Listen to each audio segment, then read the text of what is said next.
Welcome back to another episode of a podcast written by a software engineer. I'm your host, Perry, and today we got Sidharth on the show. Sid, how are you? I'm doing well. How are you, Perry? Yeah, I'm doing great. Dude, we got to get the energy in here, man. We're very close to the end of the pandemic. I hate talking about it, but for the people who don't know what's going on or even listening down the line is that we are currently living probably towards the tail end of the COVID pandemic of 2019. But yeah, always love to have different guests on the show. And, even your story itself is really interesting. So yeah, thank you again for being on the show. Yeah, I know. It's my pleasure. I mean, for the people who don't know you actually, what does your, day-to-day look like? All right, so I'm Sidharth. I'm a software engineer at Uber. I'm living here in San Francisco, California. I'm starting to go back to the office a few days a week. And yeah, it's a pretty nice building. And yeah, and I love my work. And that's sort of the summary of my life right now. Yeah, I mean, even if just a little excerpt of what it is, we could dive so much into it. Because when you're talking about, there are different conditions, right? When you're saying going back to the office, it's because for the past at least months or year now, a lot of people have been working remotely. And especially for a pretty big organization like Uber, managing that kind of who works where or who, how does that work? That's always been a tough challenge to figure it out. So I think we'll definitely have time to dive into that. But I think if we just figure out how you got there to begin with, because I know there's a lot of there must have been a lot of ups and downs to get to being able to work as a software engineer at Uber, and then even being able to live in the Bay Area where all the crazy idea comes from. But you weren't originally from California, right? The Bay Area. Where did you grow up? I grew up mostly in New Jersey, actually. That's where I went. I spent my middle school and high school years. Yeah, before that I actually lived in Texas during my early childhood and up through part of elementary school. Graduated from high school in New Jersey, and I went to college at Georgia Tech in Atlanta. That is already pretty interesting, because I do know, at least for myself, I went to the elementary school, secondary school, and kind of university in the same town. So in the same city in Montreal. And then when you have this perspective, just leaving your house that early, well, I'd assume that when you moved from Texas to New Jersey, your family probably went with you. But then by this time you actually got to university, you got to college, by that time you're probably living in a dorm, I'm assuming. Mm-hmm. And you're kind of just on your own figuring out what's going on with that. But because the things what I'm always fascinated and interested about is the influences of where you grew up and how it affect the decisions you make nowadays. If we talk about Texas real quickly, how much of that do you remember? Was that did it have any pivotal moment during that time of your childhood that made you realize that, oh, that's funny because a lot of stuff I do today might have been caused by that at that time? Nothing has really been influenced by that time. So I was living in Texas from the time I was about 1 year old actually, until I was 8. From 8 is when I moved to New Jersey. So I don't have nothing really from that period of time influences who I am today, but I have a lot of fond memories from that time. I can remember pretty far back to my earliest friends back when I was I was 4, 5, 6 years old, and yeah, I really cherish those memories. Yeah. That's great. When we talk about friends from back then, did any of them become software engineers at the end of the day, or? 2 of them did, actually. Yeah, so some of my earliest friends, my earliest family friends actually are now studying. One is studying computer science, and another one is currently a software engineer. See? Sometimes that's one of the great things that when you kind of realize that, whether it's a coincidence, obviously, whether it's all by luck, that there might have been something that happened to it. I'm saying this because if I just have to think back for all the people that I went to elementary school with, or people that I went to high school with, the people that ended up becoming software engineers, I guess it's still in the handfuls. It's not half the people that I grew up with that ended up getting into tech and working, as a software engineer. So it's always fun to find these kind of bubbles. I feel one of the stereotype probably is if you probably grew up in San Jose or something, or if you went to school in San Jose, I'd assume that half of those people are working in tech or as a software engineer. So it's good to even have that spin to it. But you did mention when you were in New Jersey, that's kind of where you did, the high school. And that's kind of very influential in terms of how it kind of guided you, I guess, what led you into tech and what may have, deterred other people from getting into tech.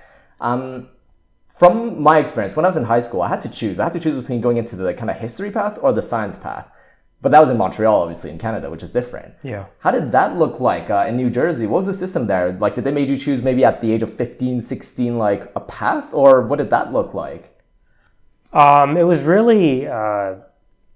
there was no particular path while I was in high school. There was just once I started applying to colleges in my senior year of high school is when I would have had to apply to a certain school, whether it's the School of Engineering or the School of Sciences. That's when people really decide where they want to go. Yeah. And how determined were you? How confident were you that this is the path that you wanted to take? Just to clarify, what did you end up going? What was your study and I guess your major in university? Yeah, my study was actually computer engineering. So it wasn't computer science. It was really in my my freshman year of high school is when I took my first computer science class. Mm-hmm. It was a class in Visual Basic, and I really liked it. And it was at that time that I decided that I wanted to go into tech. And the reason I chose computer science instead of computer engineering is because I was curious about the hardware side as well as the software side.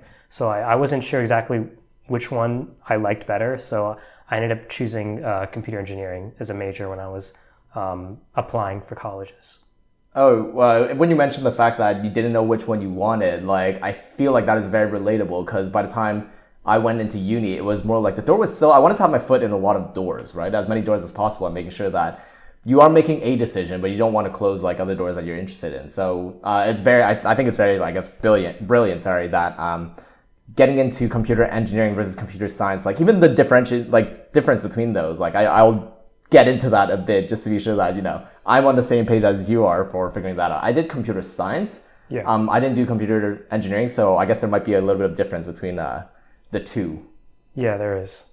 One of the things that you actually mentioned that was really interesting is you mentioned during high school, they started teaching Visual Basic, That is uncommon. I'll probably say it out there. I don't know how many other states or how many other countries do it, but how did that come about? Was it an elective? Was it a choice that you have to take to be enrolled into that class? Or was it just part of your curriculum when you were studying high school? And that was in New Jersey, right?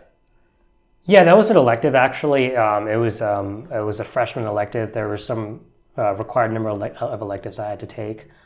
And yeah, I ended up choosing that one. I don't think I was, at that time, like, when I chose that class, I was actually still in 8th grade when I was picking my classes for freshman year. And I didn't really know what I wanted to do at the time. So I just happened to have chosen computer science as the intro computer science classes as one of the electives. Yeah. So you're telling me that it could have went completely different at that time. Like, what are the other options that were presented to you? I mean, it could have gone very differently. There was a class there were other electives I could have taken, whether it's like art. It could have been, there was like a financial literacy elective that was actually required, and I did take freshman year. I mean, I could have easily said, oh, I like finance a lot. I could have gone into finance. My dad is actually into finance, so I could have gone that route too.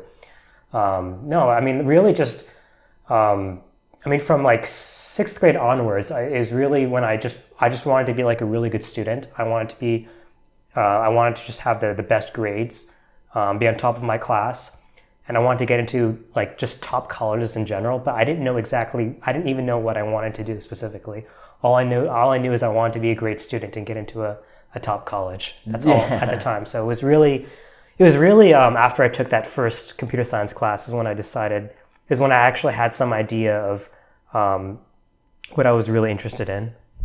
I mean, that's totally fair. I mean, even just hearing you say that probably makes your parents freaking happy. If my parents heard those words out of my mouth, they'd be ecstatic as far as I know. And I definitely don't remember saying any of that. So sorry, mom and dad. But that's actually really cool because I do even like in the previous episode, like the emphasis on high school. Yes, you're still asking a very young person, probably between the age of 12 to maybe like 16, 17 to make decisions on that, right? Like your whole life could have been either jump into the arts, or your whole life could have been completely directed to finance. Your whole life could have been directed to something completely else. Yeah. From a decision that's made quite early in life kind of thing. And I'm just so fascinated that they did give you this exposure at that time. For my high school, I remember it wasn't a computer science class, it was a very basic quick intro into HTML. So it wasn't even a full like year semester. It was like a tiny, maybe like 2 or 3 hour session where they just had somebody just made us open a text file, save it as an HTML, and drag it into a browser. Okay. And then like that just ended up working, and we're like, "Are you serious?" Obviously, it wasn't hosted online, so it only worked on your local machine. But the A tags, the image tags, I fondly remember it, and that was kind of my kind of story on that. Yeah. So you didn't take any like computer science course in high school? Not at all. Okay. Interesting. I think it was just that influence that playing with computers, not choosing it directly during high school, but then like figuring out that it is a possibility, it is an actual option there. And funny enough, I actually did intro to computer science during my first semester when I was doing physiology and math. So in terms of an official class, that's when I did it. And it's probably very similar to the first intro to computer science that most people take if you go straight into a computer science degree. So I think that combination of, yes, I had a little bit of exposure already throughout my childhood to, computers and all that kind of software fun stuff. And then fortunately having taken the intro to computer science at McGill, I felt confident that I wasn't going to be, left completely in the dust by the time I graduate. And yeah, it's not going to be an easy road no matter what, but I was more than happy to take on that challenge from that point. So was that something similar, like when you felt that like by the time you applied to university into computer science, like that conviction or more that reassurance that it's going to work out better than if you did something else? Was that similar or something that you thought about at that time? Yeah, well, for computer engineering at least, like I really did like my software classes. The classes compared to the hardware classes, I was better at the software classes, and that's kind of why I chose to go the software engineering route, actually, and as part of it. And yeah, I actually did take even though I was a computer engineering major, I did take a bunch of CS classes that actually really prepared me for the job that I have right now. That's fun. Yeah. To make it even more confusing, actually, from my experiences, there were two software engineering majors that you could have chosen from. One that is in the Department of Sciences and one that's in the Department of Engineering. Oh, okay. So like I was fortunate because my department, like Department of Sciences, like the drop down thing, like that stuck into it. If I wanted to do software engineering, but in the engineering department, then it would have been a formal request to change into that department and do all of that. I think they get a ring or something, but then again, they also do a lot more hardware than software, even though it's a software engineering major at that time. But okay, is that the main difference between those two? Like software engineering and engineering department has some hardware? I think so. From what I was telling people, they probably did like CAD modeling more than I did. All right. And by more than I did zero of it. So I'd assume that it's more than that. Yeah. One thing that I actually skipped over, and I do want to pick your brain before I forget, is your parents, obviously. That kind of influence. So you did mention that your dad was a little bit more into finance, but was there anything else that was interesting that tied, into tech or tied into, the technology as time changes? Do you remember anything during your childhood that, could have had that influence there? No, not really. Neither my parents are into tech. My dad is into finance, and that was his job.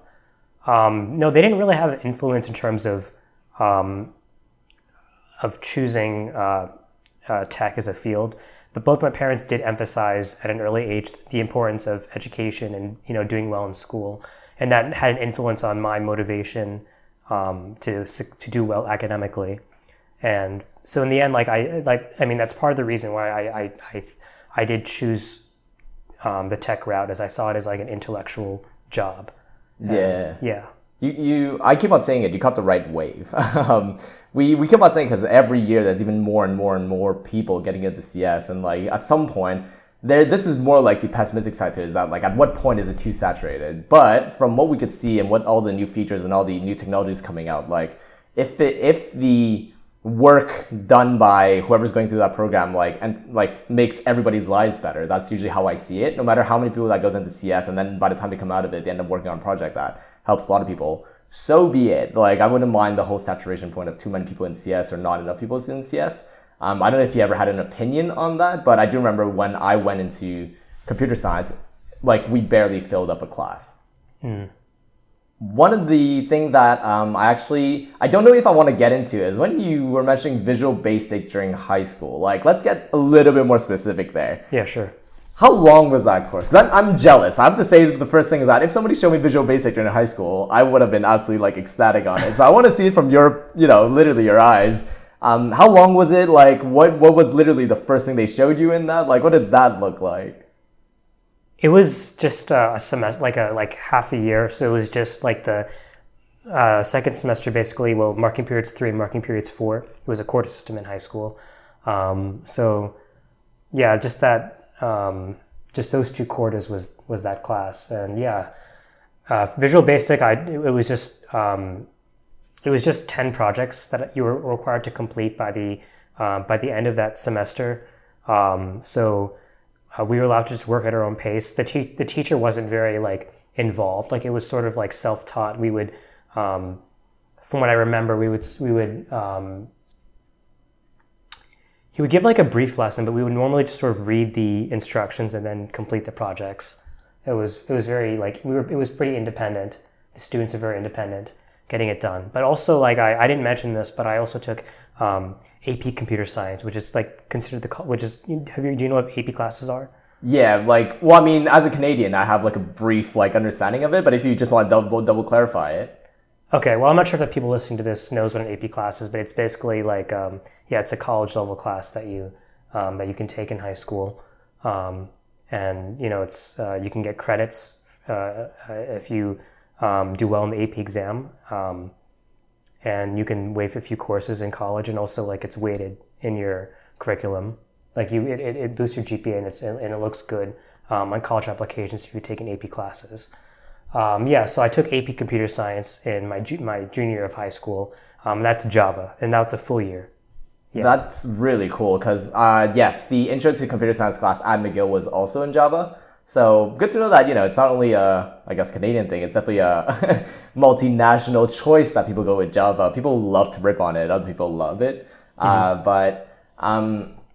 Yeah, so that's really cool. And this is not even before getting into the whole university stuff. So we're talking about all the high school stuff where you already got exposed to Visual Basic. And then even getting these AP classes during your high school days, that obviously had a good impact and good influence in terms of what you did. So I'm guessing the basic stuff that I covered in university, which is basically the for loops and the variable declarations and the variable types and all that. You've had all of that, I guess, covered during high school already? Yeah, basically. I mean, my teacher wasn't he wasn't that great at teaching computer science. Like he was actually mostly a math teacher, but he taught a few computer science courses. So like I thought he did a good job teaching the Visual Basic class, but I didn't feel like he did a good job teaching the AP Computer Science course, the Java course. So I feel like even though we did touch on those subjects, it wasn't like a proper education of object-oriented programming that year.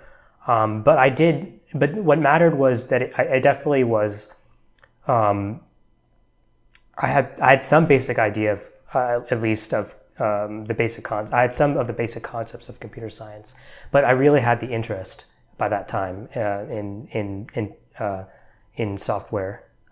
So yeah, that's really, and I mean, it was helpful. It was really in college where I got like the proper computer science education. That's great. I mean, let's talk about college at this point then. So I guess for the people that are, I guess, in high school and just thinking about this is if you have the option to take computer science or like any AP classes, sounds like you should do it. I mean, obviously if you have zero interest in it, like maybe not, but even if you have the slightest interest, like have a peek, definitely check it out and you might learn something. Shout out to also the rogue teachers that probably like the math teachers that end up teaching a subject that was probably not the main subject. Like I just got to give them credit because without them, you never know exactly, you know, who else would do it. If they're not the one doing it, was there going to be somebody else, you know, exposing the students to that? So I think there's always an appreciation for that. So if we talk about the university life, the college life and everything, like how does one get into it? I know the States, everybody loves talking about the States and the university system there. It's competitive. It's really freaking expensive for some of them. Yeah. And let's talk about that kind of journey. So where did you go exactly? Yeah, so Georgia Tech is where I went. It's in Atlanta, Georgia. That's already great because Georgia Tech, you hear about it. When you applied for Georgia Tech, was that, I guess, like your number one choice? How does it go? Because from my lens of applying into computer science, like it's basically just, you know, finding the top computer science school out there. One of them that gets thrown out there, obviously, like Carnegie Mellon, like for some reason that gets thrown out there a lot. And then you have like Stanford and you have like all the other ones. Like Berkeley has a decent program. Waterloo in Canada has a pretty good like computer science program. Yeah. What was your process like? So you were in high school and then like, you know, you get exposed to computer science and you get these baggage of AP computer science and everything.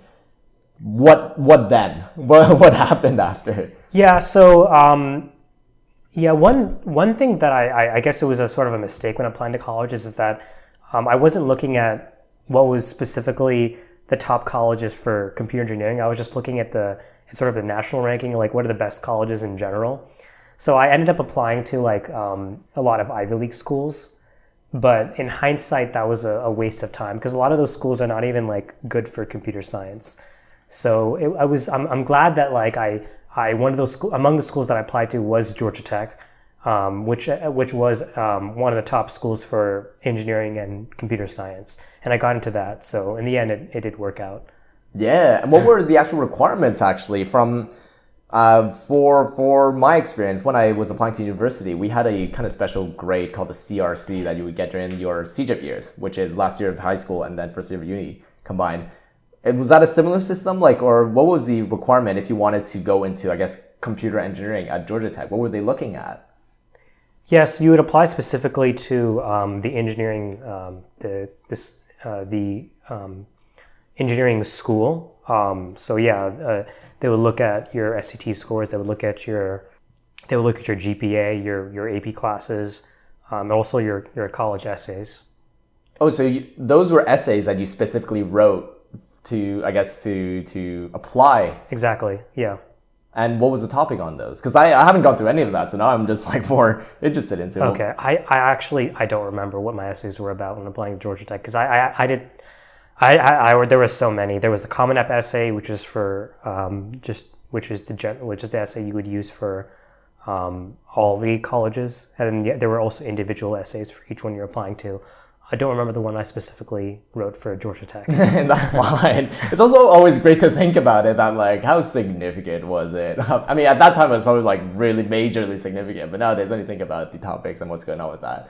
One day, if you do dig it up and then find it, let me know. I'm more than interested to know what that was on about.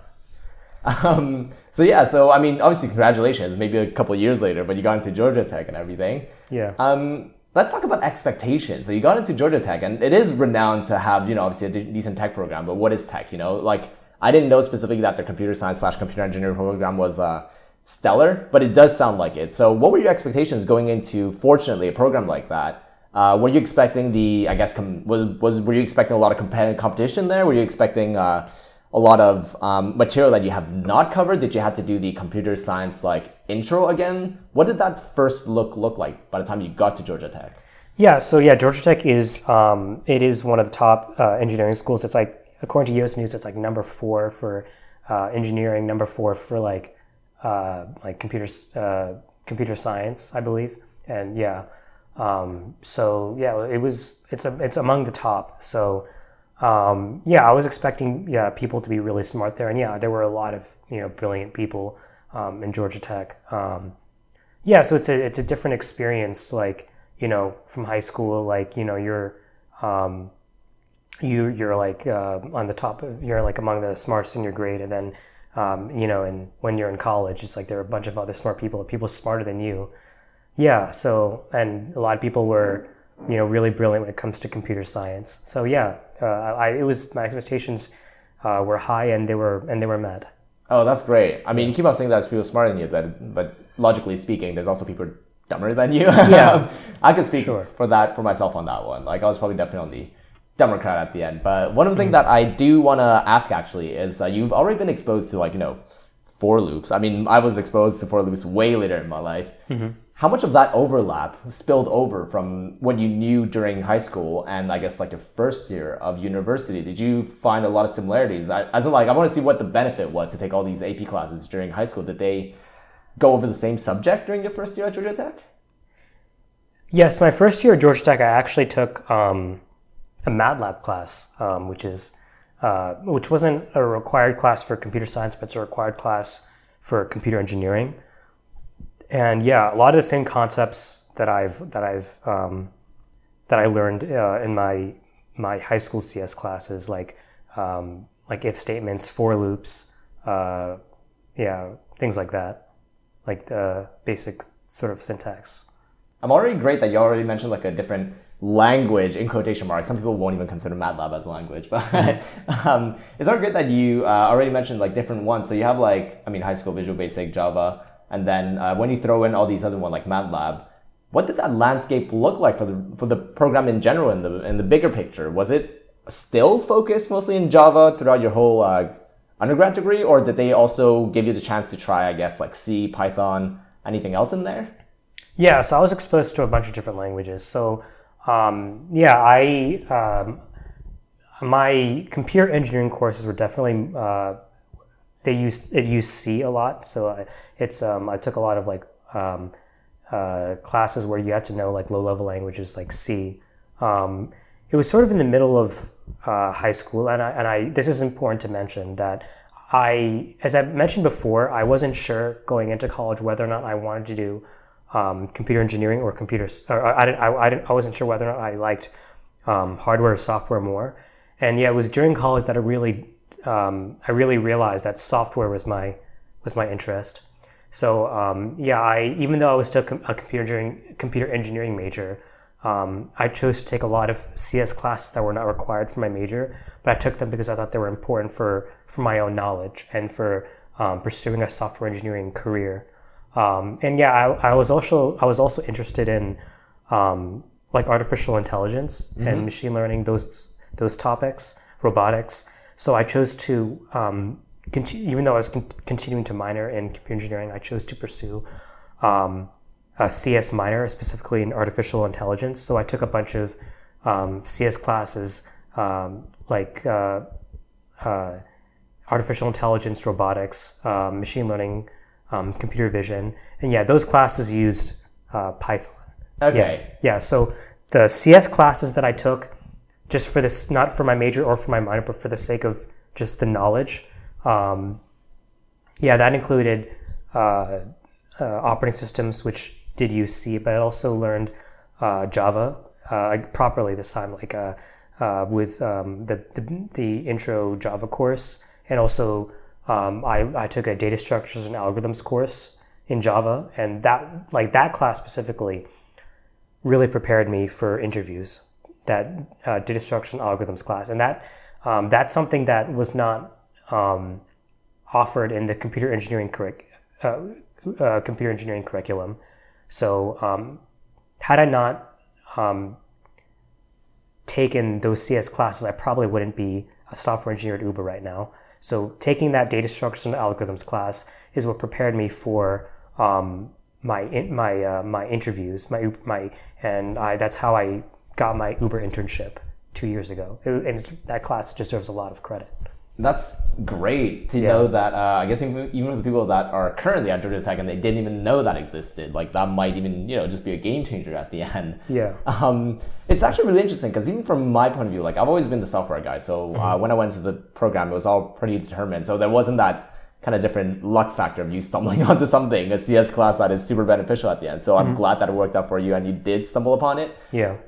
What did these computer engineering classes look like? So you were saying like they might be using a lot of C in computer engineering. That's right. But they wouldn't be using that in terms of like, I guess the computer science side of, I guess, the algorithms and figuring out. And you probably went over like currying, or like you probably went over like directed graphs or stuff like that.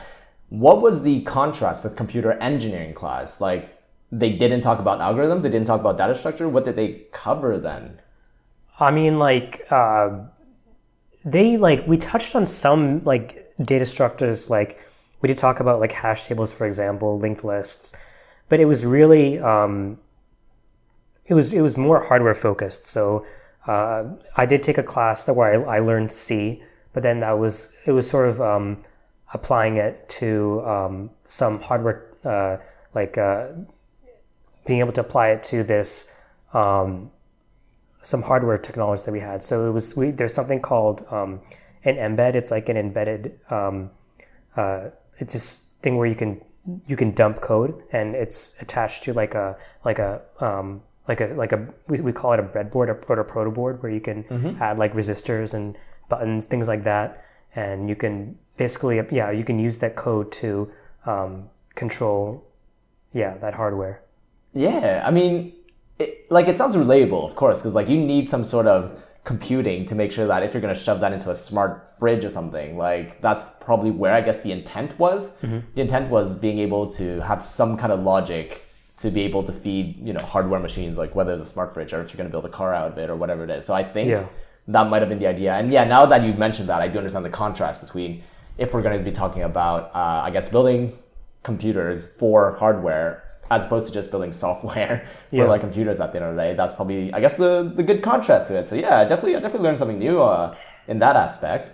One thing that I clearly remember during my university days, so I did computer science at McGill. There was, I always complained about not enough hands-on / practical to it. So yes, you got all the algorithms class, you got all the data structure class, you got all the software validation class, you got all the operating system class and everything. Yeah. Did you have at some point in that whole, I guess, undergrad study where you had a project that you had to build from scratch? So my example was we had 1 year where we had 2 semesters. One of the courses was basically, the first part was to blueprint, I guess, a game. And then throughout the second part of that year was basically just building the game. And I think that was in C#, if I'm not mistaken. So basically, like that was kind of like the hands-on project where you have to build something. Okay. Did you have anything similar throughout your days at Georgia Tech? Oh, was that during your last year? Was this like I think it was during the last year. Yes. Okay. Yeah. So we have something in our college. It's called a senior project. So yeah, I did have something like that for my computer engineering major. My computer engineering, student. Yeah, that was the final required class that I had to take for my major. So so I had a team of there were a team of 5 people, including myself, and the project we decided was to build like a clock device where that will tell you the time just by asking for it. So you can ask the time, and it'll record you'll say like, what is the time? And it'll record your voice, and then it'll after processing what it's recorded, it'll say out loud what the time is. And you could either use your voice, or you can press buttons on the device to ask the time. And also there's also an alarm system that we added as well. Wow, I mean, so you could also set the time with your voice. You can say, I want to set the time to 7 o'clock. I want to set the time to 7 o'clock, or I want to set the alarm to 7 o'clock, and it'll record your voice, and you can do that for you, or you can use the buttons and manually do it. That's so great, because like I've always complained about none of hands-on, but that is definitely a prime example of hands-on, of an amalgamation, or whatever that word is, of hardware, software, and just being able to, even if you want to apply like voice recognition, which is already like a really tough problem to solve, putting all of that together, and you did end up having a product at the end. Like you guys did end up building something that I guess met those criteria. Yeah, I did. Unfortunately, like it was a bit disrupted because during the semester when we were actually building it, this was spring of 2020. The pandemic hit in March, so our we were all sent home, and we had to try to figure out how we can work on this while at home. So one guy had the device in his home.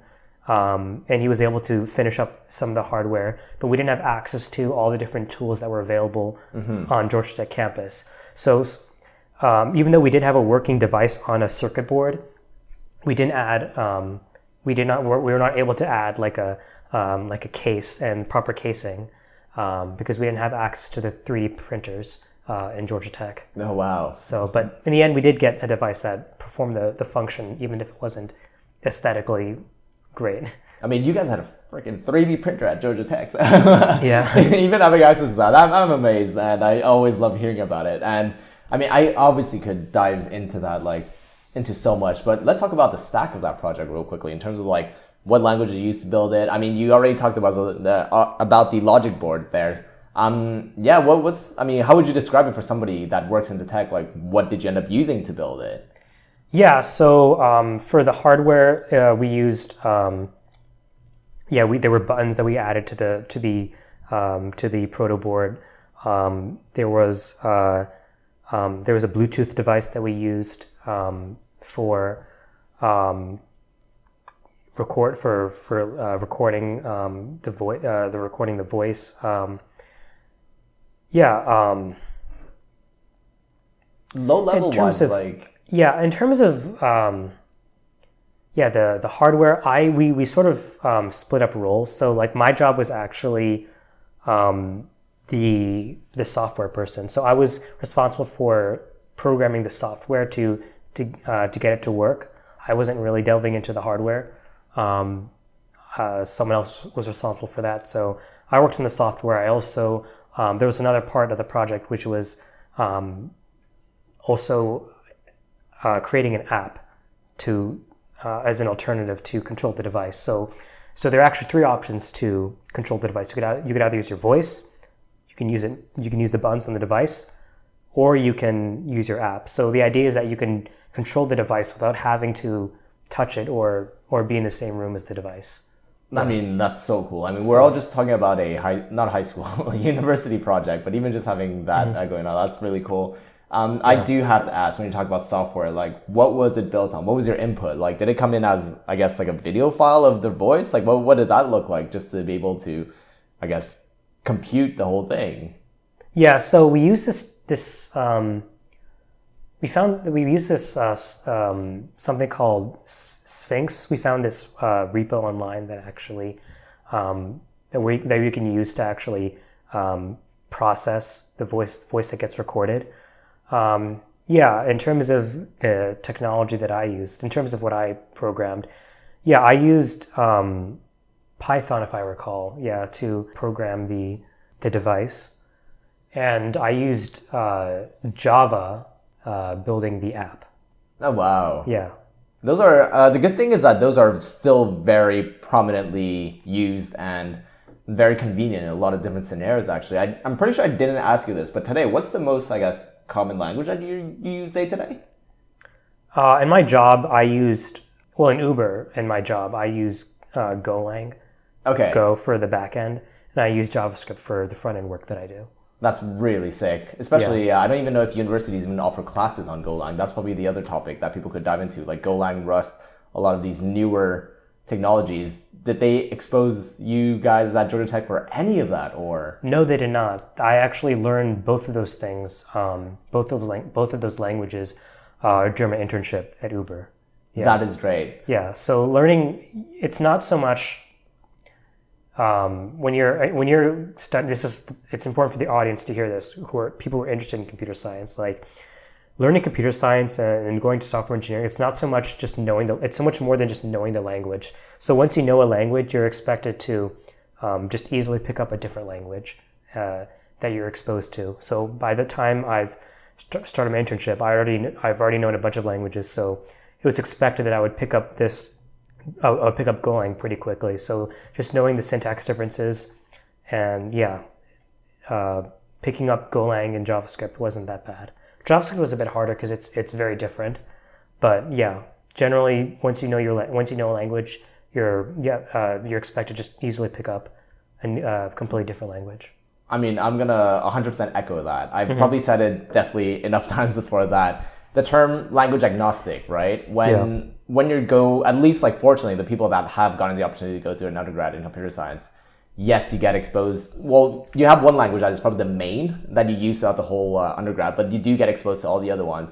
And the idea behind it is that you do learn a lot about the conceptual understanding of if you need to sort something or if you need to, the data structures. Like those are, similar in different languages. Every language has, well, not all languages are typed, but for the ones that are typed, they have some sort of similarity between it.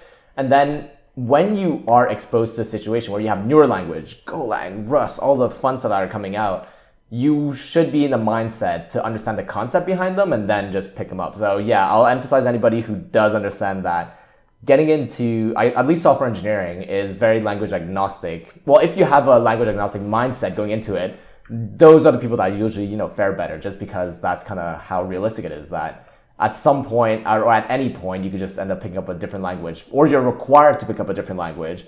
And if you are able to, that's kind of where, the people do really well, and they're very, fortunate to go through the whole software engineering path that way. But let's talk about that internship, because this is something that everybody wants to hear about. Everyone wants to do it. I'll speak for myself. I did not do any tech internship during my university. I basically, during the summer, I did a lot of summer day camp and I worked on American Eagle. So that was a very different landscape. That helped paid off my university, so I'll put it that. But let's talk about the people, because it's attractive. Doing tech internships during your university, very attractive for everybody in comp sci. Even people that are not in comp sci, they'd kill for that opportunity, if I could say. Yeah, let's start. How did that start? So at what year did you get exposed to it? When did you have to reach out to apply for internships? Like, what is the process for if somebody that is currently in that, probably maybe first, second year, third year of university, where does that start? Yeah, so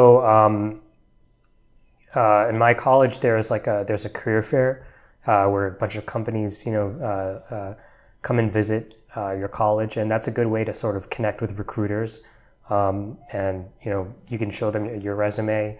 You could talk about your experience, and sometimes you can get some interviews from the career fair. So that's one good way to land an interview, whether it's directly getting it there or just having that connection with the recruiter and getting that head start with getting your resume in. Besides that, it's really just applying to a bunch of companies and for software engineering positions and being really prepared for interviews. The interviews are tough. Software engineering, they are hard. So being prepared for that by taking a data structures and algorithms course is very important.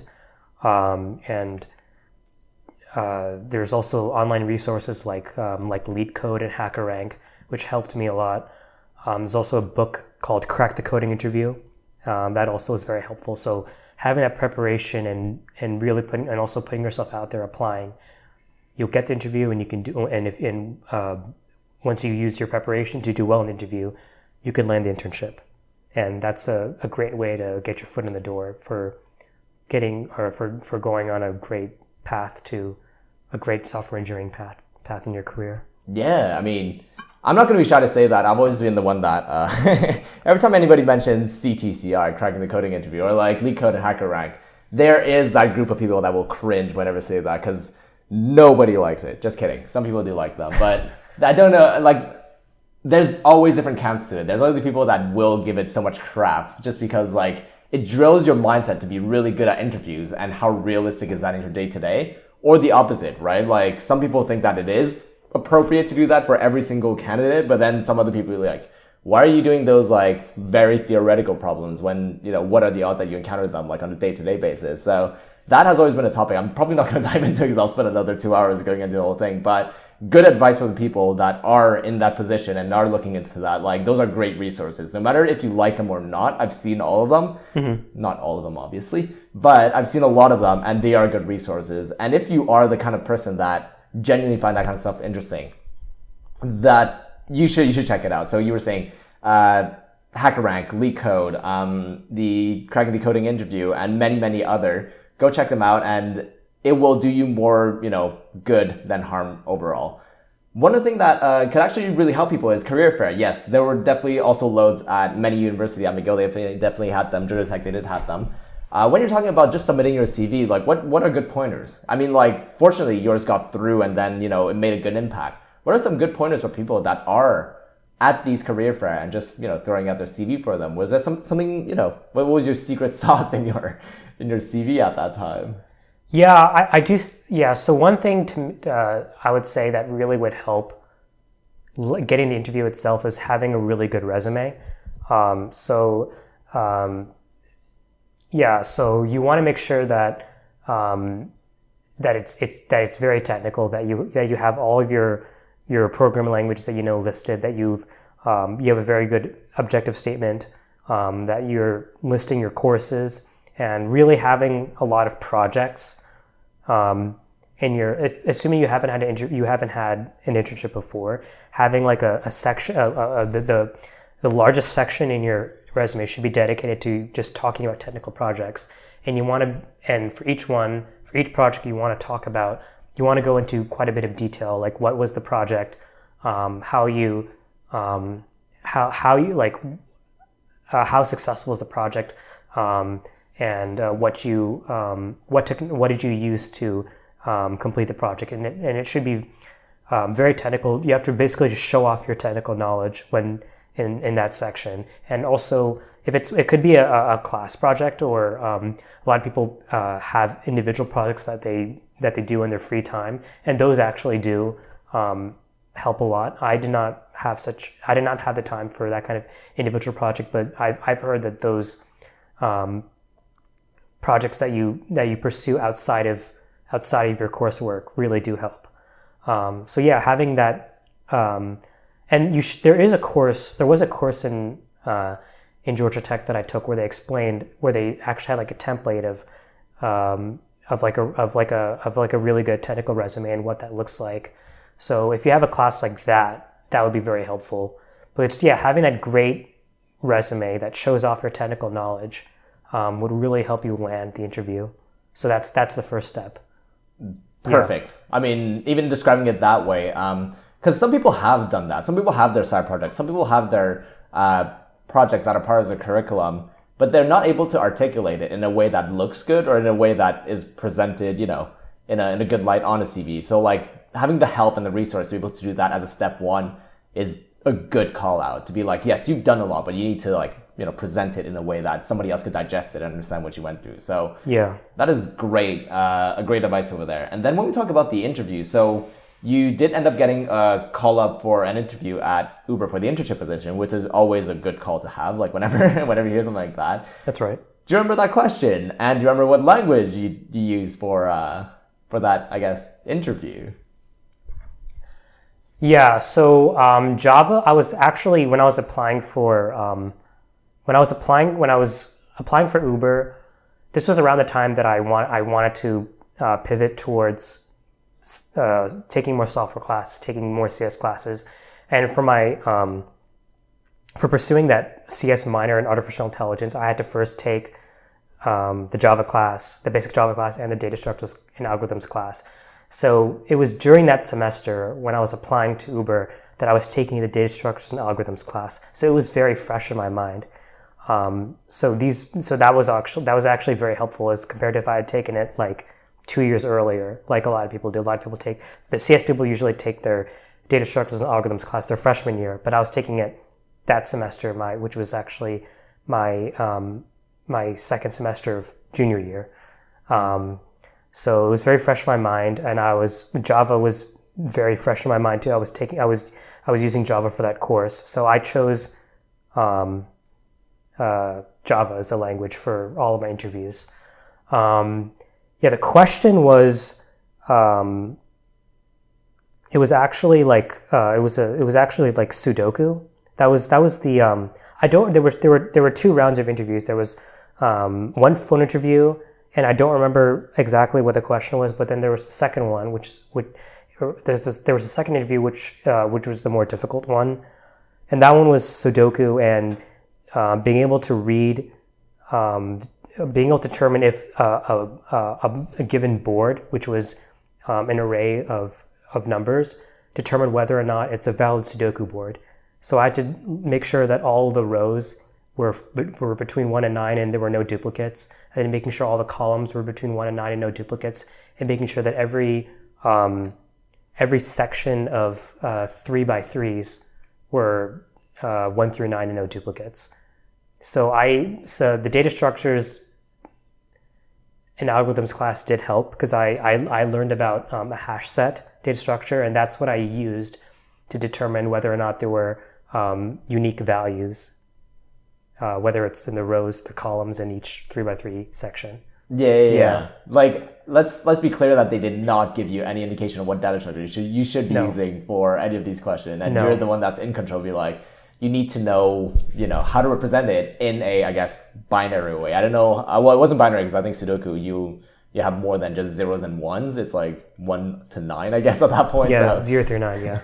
So there's 0 in Sudoku?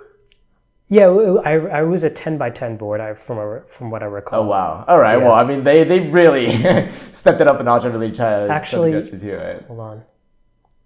No, I think you're right. It was 1 through 9. Yeah, because it was if it's each section was 3 by 3, then that's 9 spaces. So sorry. My bad. Yeah, 1 through 9. Or depending if you wanted to represent from 0 to 8, it's up to you. However you want to do it at that point. But that's actually a really fun problem. I haven't done anything similar for the many interviews I've done throughout my whole career. Yeah, I haven't come across something. Well, I have come across something similar, but it's mostly like a chessboard or a checkerboard. Those are fairly popular as well. So.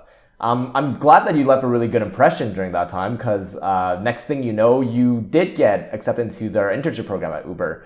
Not only have I heard about their internship program and people have been enjoying it, but having your point of view of somebody actually going through it, that's even more interesting. So let's talk about the operations side behind it. You were living on campus at Georgia Tech during that time, if I'm not mistaken. Yeah. And they were basically having you on site for the internship, right? Yeah, so the internship was actually during the summer. It was a summer internship, so I'd finished my my third year at Georgia Tech, and I traveled to San Francisco for the internship. Yeah. I do know some companies like Facebook and Apple, they pay for everything. Did they cover a lot of your housing? Did they cover a lot of the travels? Like, was there any flex in any of that? No, they actually did not. From my full-time job, they did. They paid for the moving expenses, but for this, no, I had to pay for it. But I was able to find a place that wasn't too bad in terms of expense. Oh yeah, I mean we could talk about that, about the whole Bay Area situation and finding somewhere to live and everything. That's always something that I talk about a lot often. But I mean. If you're really very fortunate, you'll have the very lucky internships where they will fly you out and then cover whatever 3-4 months of you staying there. I have heard those stories, and obviously I haven't gone through any of it, but my bad. I'm misremembering. Yes, they actually did pay a little bit, but it wasn't like the reason why I'm misremembering is because it didn't cover the entire cost of. They did pay for the flights, and they did give a lump sum each month to pay for housing. It was I think it was 1,000 or something like that. But I found a place that was a bit more expensive. It was a place that's 2,000 a month. So there was some expense there. At least there's that, because I know my uni days weren't the prettiest, but having that helping hand at the end is really cool. So I mean, because I love geeking up about this whole thing, just being there and being present. So. One thing you're at Georgia Tech. Next thing you know, you're in San Francisco. You're tackling something completely different. What did that look like? Your first step inside. I don't know, where were you located? Were you located at Uber HQ? Yeah, I was not actually located in Uber HQ. This was a building further down Market Street. This was 555 Market Street. Very specific. It's I don't know which direction is the Westfield Mall from here. Okay, yeah. Yeah, it's if you from here, if you keep going in that direction and you just keep going down that road, you'll find that 555 building. I don't know. That's where I was. That's where my team was working at during my internship. Yeah. Right. Yeah, and that's actually another good thing that we could probably mention is did you have an option to choose which team you get into for your internship? So I'm pretty sure there were loads of discussion by the time they were happy to take you into the program. What did that conversation look like? Did you choose a team, or because I know your mindset at that time was trying to focus more on software? Yeah. Tell us more about that. Yeah, there were a bunch of teams that we got to pick our top 3 choices in terms of teams that we wanted to pick. I remember my first choice was the Maps team. Then my second choice was infrastructure.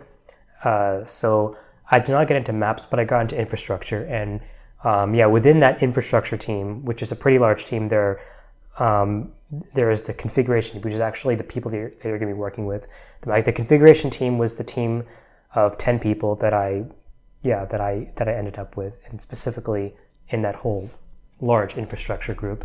I mean, yeah, even just thinking about, because people say the word software engineering, they assume that there's just one software engineering team, but when you kind of break it down, it's probably not like that. No, it's huge. Yeah, it's also, it's not always fair to say there's a lot of startups out there that, obviously can't afford having all these like subdivision of software engineering and like you just have all these full stack developers everywhere at the end of the day. Yeah. But if we talk about just, your specific scenarios at Uber, yes, they're an established, I mean, they haven't always been like that, but they're in a good position nowadays to have good software engineering practices. And one of the practices that is breaking down, which part of their product is, when you talk about maps and infrastructure, there's probably another team that deals with the different apps, like probably on iOS, and you probably have another team that deals with the Android team. Yeah. And then you have another team that just probably takes care of all the APIs that, that needs to be requested throughout the whole time.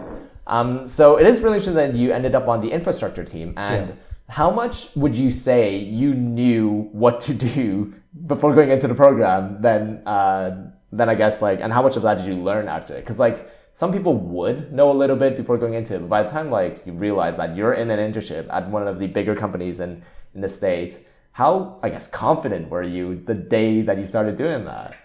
I mean, it was pretty daunting. I mean, this was getting that Uber internship was really when things when my career really pivoted in a positive way. I was I actually, that was my first internship. Actually, I did not. I didn't find my, even though I had taken computer engineering classes, my freshman year and sophomore year of college, I wasn't able to get internships that I was applying for. And it was only after I decided, okay, I instead of applying for computer engineering related internships, I want to purely prefer software engineering. And that's really when, my career pivoted in a positive way. And not only did I get an internship, a software engineering internship, I got a software engineering internship at one of the top companies at a huge company, Uber. And it just a huge opportunity just came to me. Here I was in San Francisco, here in Silicon Valley, interning for one of the great companies, one of the top companies, Uber. And it's I guess I wasn't sure how much I really, how prepared I was for it, not having done previous internships. So it was a lot of ramping up and learning during my internship. But what motivated me was using the knowledge that I learned so far. Whether it's the data structures class, which I found helpful, the operating systems class, that was a tough class, but it was, it was very helpful in terms of the knowledge that I got from that OS class. And I was just applying all that, and I was just very motivated to do well. And even though I was given this great opportunity, just being very, using the knowledge that I've had so far, just being very determined to do the best that I can. And in the end, I learned a lot, and I did well in my internship. Well, yeah. You keep on saying in the end, but it's definitely not over. So. No, yeah, in the end, yeah. So yeah, I know. Right. In the end of the internship, of course, it did end up great. So yeah. I think it's really good to just emphasize a little bit that it's not always roses, right? It's not always everything perfect on the first try. When you're mentioning that there has been maybe other opportunities that didn't go through the first time, but then when you did find one and seize a chance to it and really just enjoy the ride and really learn from it. So I do like the aspect that yes, there was a lot of expectations that you probably had before that were not met. Same for me as well. I probably had a lot of stuff that didn't come fruitful at the end, but knowing the ones that do turn out good, you just seize them and do the best of what you can do it. With the internship going on, actually, one of the things that obviously that I love talking about is you got into the infrastructure team. Were there other interns during that time, or was it just you, the main focus of that team, of having the intern coming in and really just absorbing everything from that? Or how did that look like? You mean within my team? Yeah, within the infrastructure team.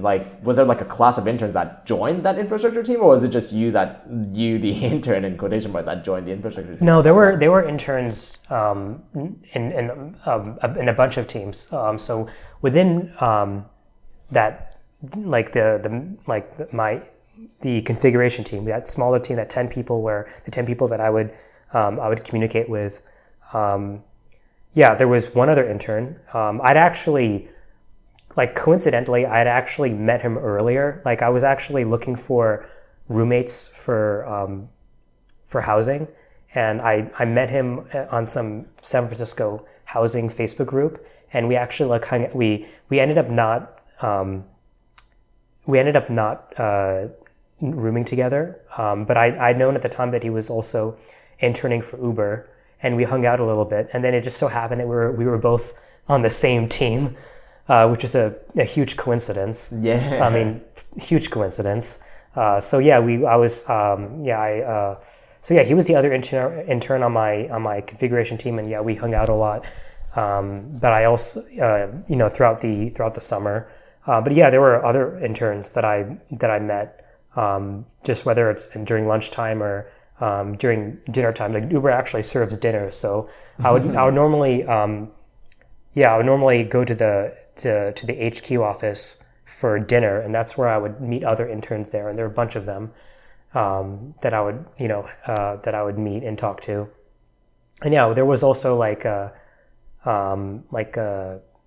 icebreaker, like sort of like a orientation sort of thing at the very beginning of internship, and there were not all of them were interns, but like there were a lot of interns who were there, and I did meet intern people there as well. That's great. I mean, like it's because they know it's worth the investment to making sure that everybody who joins the team, whether it's going to be a full-time permanent role or just as an intern temporarily, that they do have this sense of belonging, but also just that it could last forever. It could last like the impact that you do is never temporary, right? Like whether you contribute a lot or whether you don't contribute at all during that internship, like it could have a big lasting impact, and it can just be a game changer at the end. So I think that investment on making sure that interns or whoever new joining like understands that is definitely very important. So I do see the appeal of the icebreakers and everything, and make sure everything is comfortable. I would understand why that happens. So that's great. And if we talk real briefly in terms of like the mentorship in there, because the whole point of an internship is that you do have some guidance and internship. Guidance and mentorship throughout the whole thing. What did that look like? Were you assigned just one, I guess, more senior engineer and going through it, or was it just like you bouncing back between different engineers on that team and figuring out like how to make stuff, I guess? Yeah. So every intern is assigned a mentor and a manager. So the manager is not necessarily that's not the manager of the team, but it's just someone who's more senior that you'll be working with, and the mentor is someone who's more junior. So I was working a lot with my mentor, and we would like meet, and the mentor and the manager would discuss with me the internship project that they had planned for me for those 3 months, and every week or so we would meet up and we would talk. Every week I'd have a meeting with my mentor and a meeting with my manager, and usually we would talk like I could ask him questions, and he would also like give me like a brief lesson about the tech stack, or tell me or explain to me some technical stuff. The mentor was a really smart guy. He studied computer science at Carnegie Mellon, so he's pretty bright, and he interned at a bunch of places he was once at Microsoft, and by that time he was a full-time engineer at Uber for many years. He was a bit older than me. He was I was 21 at the time. He was 27. Yeah, but he's had some experience. But yeah, he was smart. He not only would he help me, but I would see him also explaining technical stuff to other the full-time engineers on the team. And yeah, I learned a lot from him. Yeah, and he was very helpful. He was a very helpful mentor during my internship. Well, yeah, because I mean that's the most valuable thing. We don't want interns getting in there and just trying to figure out themselves, because the whole point of having these internships is that you are exposed to other people that have gone through probably a lot of stuff, and make it as relevant as possible for whatever you're learning there at that time. And then when you were mentioning that they did have a project planned for you, was the whole sake of that to just keep you busy for 3 months, or was it something that did end up contributing directly into the infrastructure or the configuration that is currently there at Uber? Yeah, well, it was something they were definitely planning. that they it was something that that was meant to be that was like useful for for the team. So we were in the middle of constructing like a new UI. So I should briefly explain what the team actually does. So we work on this configuration tool called Flipper. So it's an internal configuration tool that our team develops. And Flipper is basically, it's used for dynamic configuration by other engineering teams, whether or not it could be used, for example, if they want to like store data, or to whether or not they want to like execute like a piece of code. So let's say they want to execute a piece of code, but they want it to depend on a certain condition. Let's say they want it to be executed, for example, like in only like a certain city. Then they might use Flipper. They would create something called a Flipper property, and they would wrap that code around that Flipper. And depending on whether or not that code is true or false, that code would be executed. So like instead of having to like modify the code, and all they would have to do is just modify the Flipper and the Flipper UI and say, okay, I want this code to only be rolled out in this city or in all these cities. It's much easier when working with this Flipper property as opposed to having to mess around with the code. So that's what we work on. So we were in the middle of developing a new UI, and we were planning on using something called Protobuf. Have you heard of it? I've heard of it, yeah. Yeah, so so part of creating a Flipper property is creating the property itself, and also like creating the structure of the property, which is called the property type. So the structure has been created using JSON schema, but we were developing a new UI, Flipper v2, and we were thinking about whether or not we would use Protobuf instead of JSON schema as a way of defining that property structure. So my project was implementing Protobuf, adding Protobuf as an option for creating a structure for that property. And that was my internship. I had to develop it on the back end, implement deserialization of Protobuf messages, and also adding the implementation on the front end.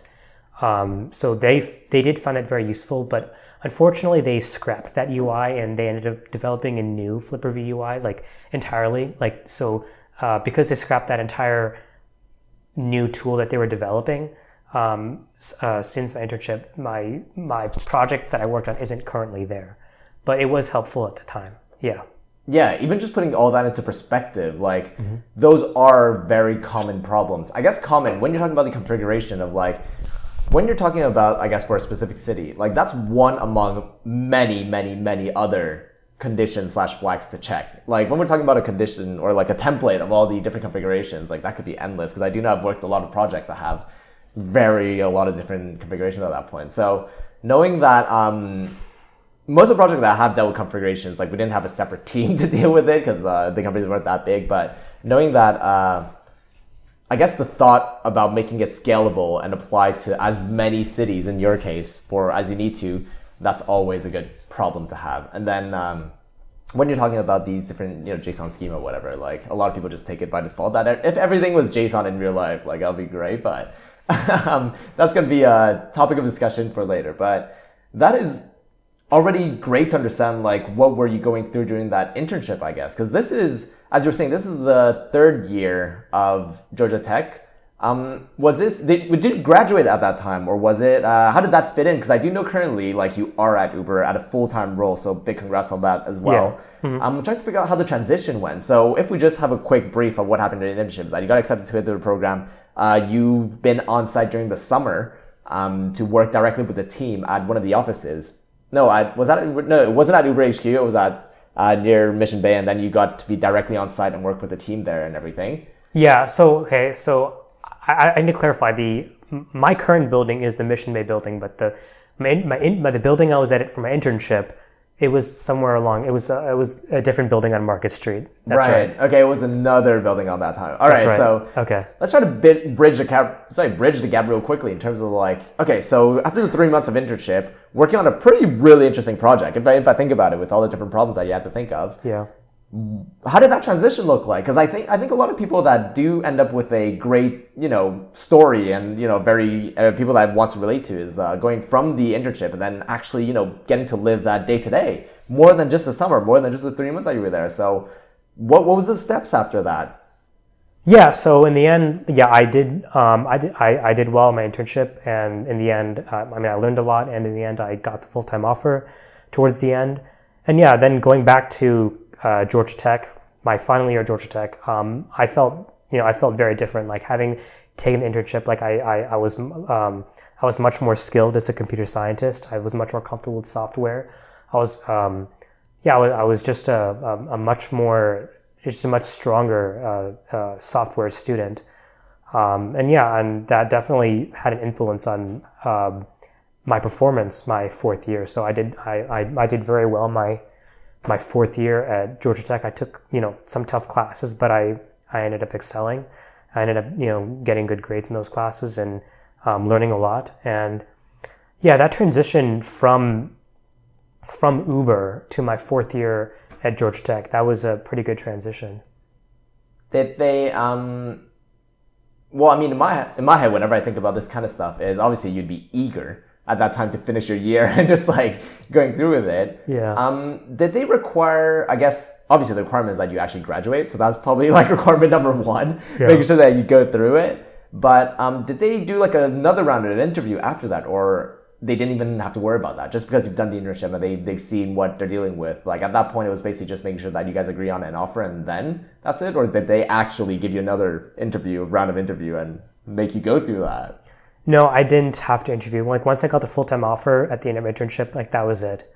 I was expected to come back after I graduate and continue. Yes, and then make the permanent move to, the lovely city of San Francisco. Yeah, that's right. Yeah, so that kind of reels into what you're dealing with today. So that's always great. I mean, let's dive into that in terms of, you did mention already that today you deal a lot with Golang and then you do a lot of JavaScript. Do they use TypeScript at least, or do they use some sort of higher level framework on top of JavaScript on your day-to-day life?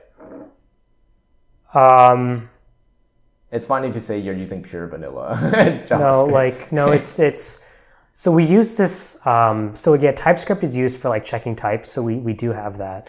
But it's we use something called React. You know of React? Yeah. So we use React for implementing components. It's how we add like a button, scroll bar, drop down, things like that. So I guess it's a combination of, React knowledge, JavaScript, HTML, or, we use all those things for the front end stuff. That's really cool. And just to be sure, you are still on the same team today that you were during your internship. Yeah, I am actually. Like I really love my team during my internship. I like the people there. They're, a lot of smart people there. They're really nice. And I was glad to come back to the same team. And I'm pretty sure you're dealing with even more different problems nowadays. Yeah, that's right. It's definitely going to be endless. It's a yak that you just never end up fully shaving. And unlike my internship, which was, my impact wasn't permanent.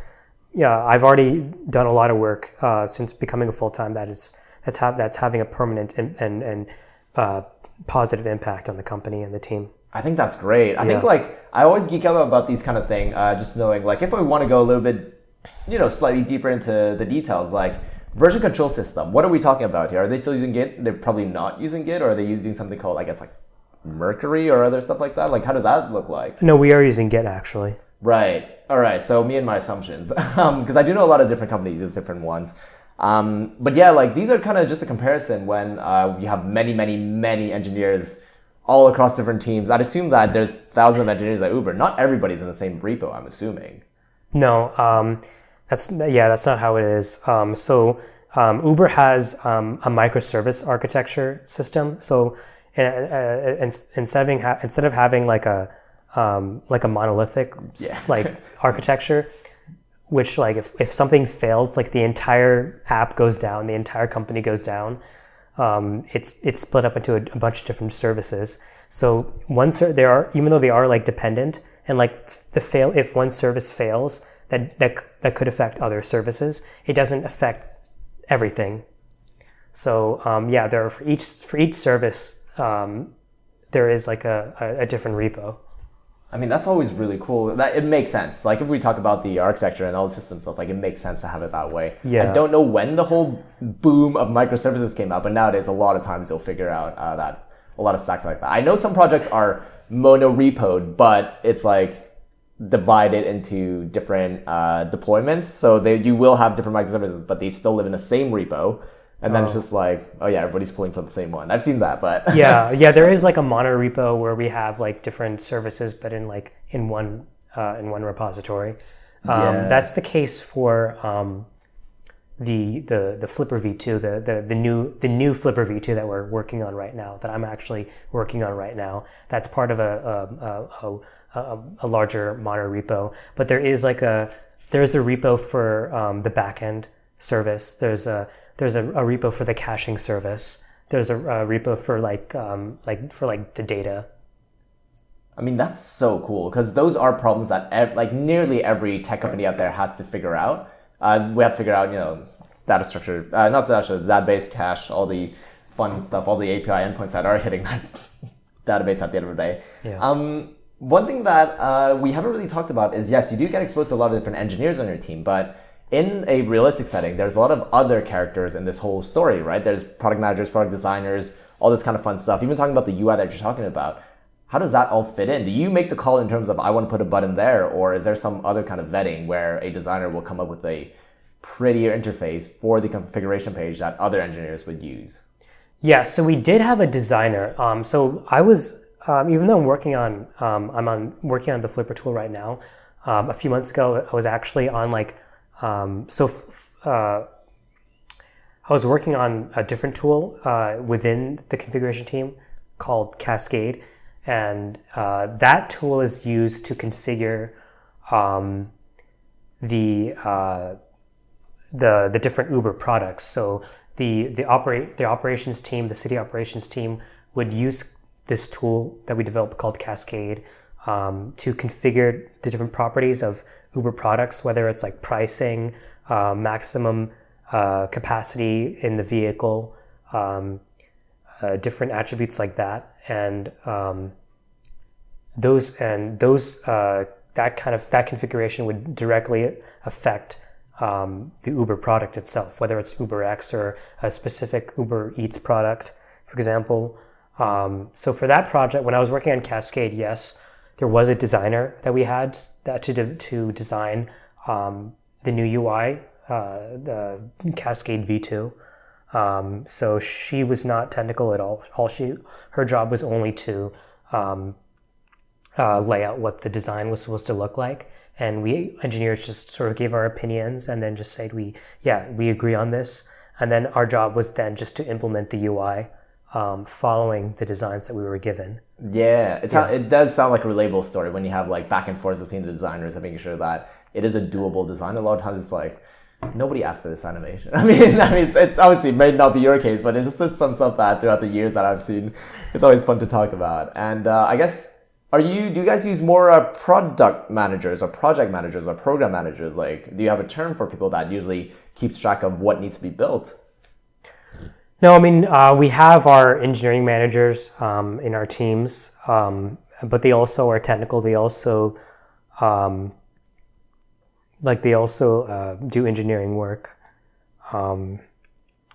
There is the main configuration manager, but he doesn't do anything technical. And I guess his job is really just to come up with plans to help us plan out projects and stuff. But he's not very involved in terms of the technical stuff. Okay, right, yeah, because every product needs somehow of like a direction of, does it actually meet are people going to use it, that kind of thing? So I guess a lot of those questions. Like, does it meet what the stakeholders want, basically? Yeah, and that's always critical because God knows if whatever you're building is useful. Not you specifically, but any engineer out there is like, how do we know what we're building is useful at the end? So that's right. That's always great. And if we talk about the, I guess, Uber life, I don't know how you guys call it, but what does that look like from a day-to-day nowadays? Because obviously we live in a slightly different time. in more normal times, you would be on site, whatever, you'll probably get paid lunch and dinner or something on top of it. What does, I guess, your day-to-day look like now that we're still living-ish in a pandemic? Remote work, what else is there? Yeah, I mean, the work is still there. We're working on great things, like just like my internship. I really like the technical work, but I guess we don't really feel like connected like socially. Where all of our meetings are virtual. We have some, like every few weeks or so, we have like a virtual event, whether it's like a virtual lunch or something, or sometimes we have like these baking events where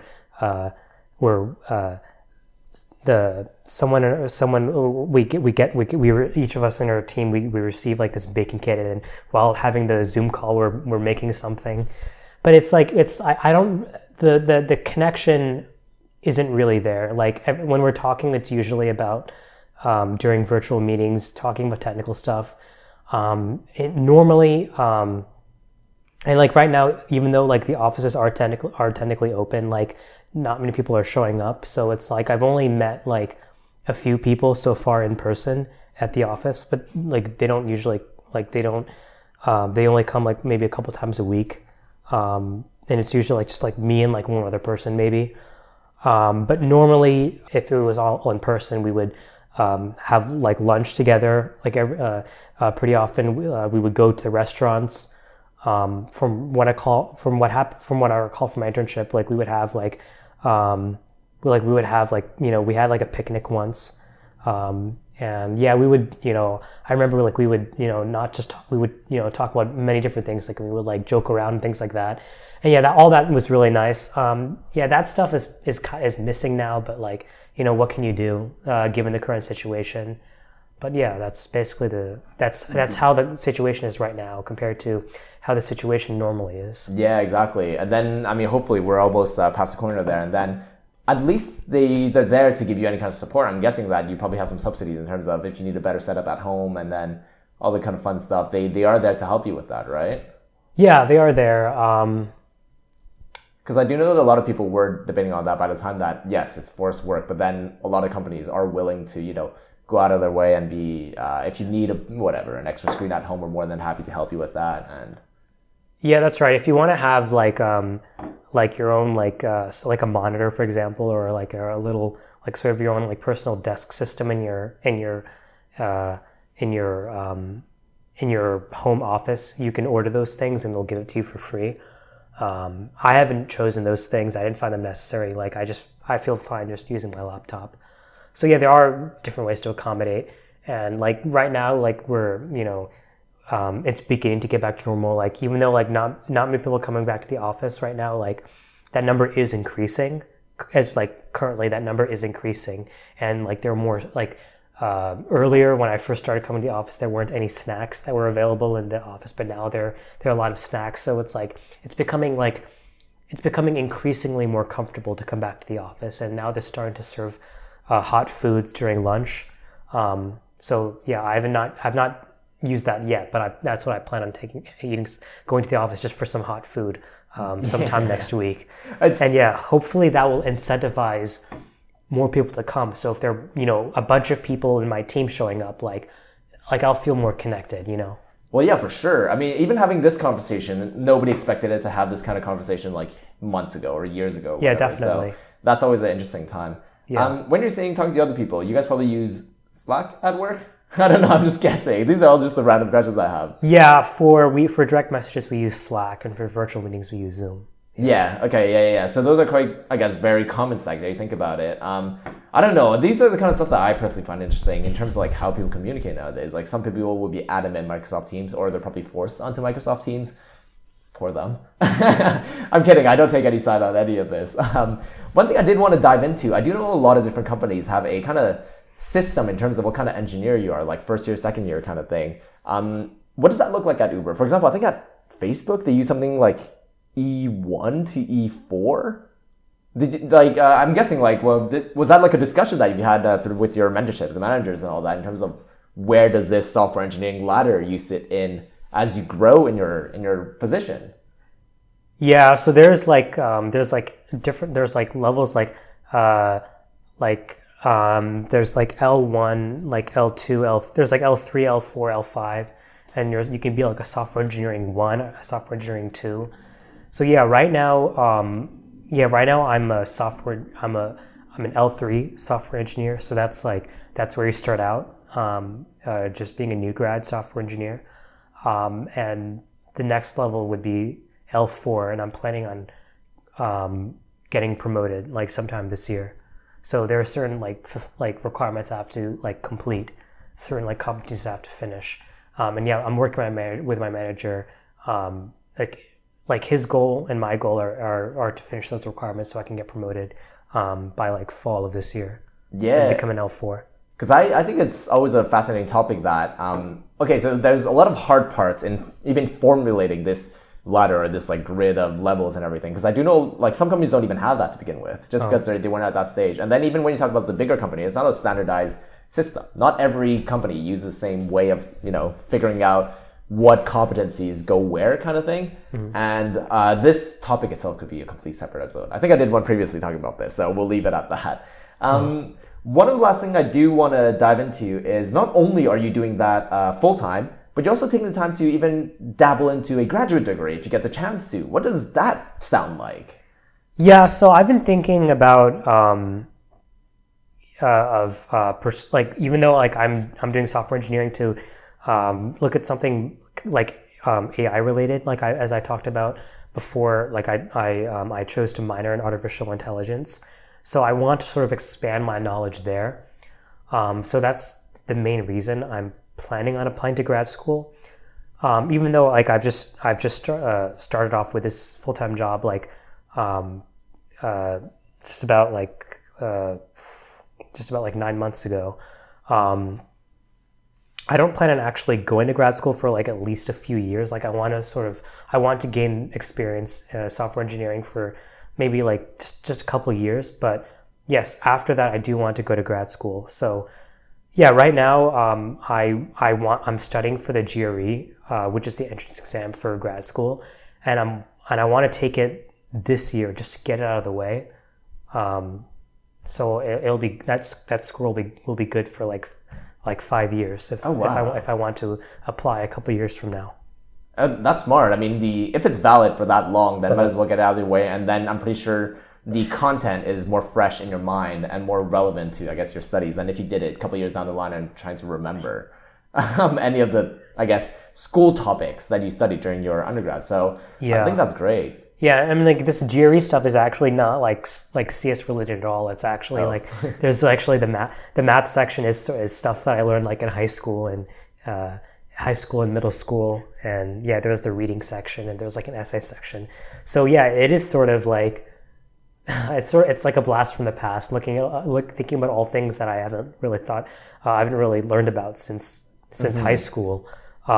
But yeah, I like to get it out of the way, and then in the end, the purpose is to get a better, to further expand my CS education.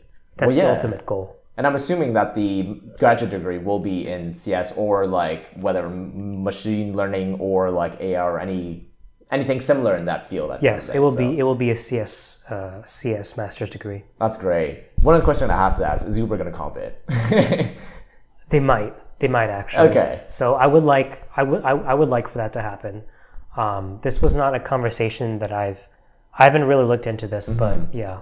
I think like these are just questions I always ask because if I were in that position, that's something I would just think about. So yeah, I always ask myself the question: do I want to go back to school? And like every year, it's always the same thing. I obviously didn't do the GRE or I didn't study for any of that. But I think the big question for people, I guess in my shoe is a lot of like, do I go back to graduate degree? Do I want to do an MBA? Like, do I want to do a lot of that stuff? And then if any of that is comp by whoever's paying me nowadays, I'll be more than happy to do it. So it's always good to have your take on what's happening nowadays.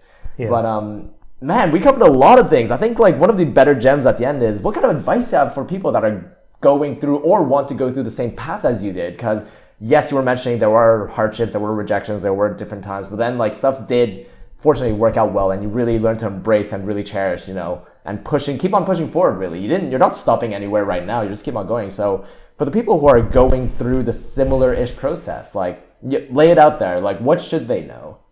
Yeah, I would say definitely. If you want to become if you want a great software engineering job, you definitely should pursue the CS path. Even though I chose CE and I took all the necessary I was able to take all the necessary CS classes. It would be best if you choose to major in computer science. I would say yes, apply for computer science and apply for the best schools in computer science, and make sure that you get internships every summer, and that'll really help you getting your dream software engineering job after you graduate.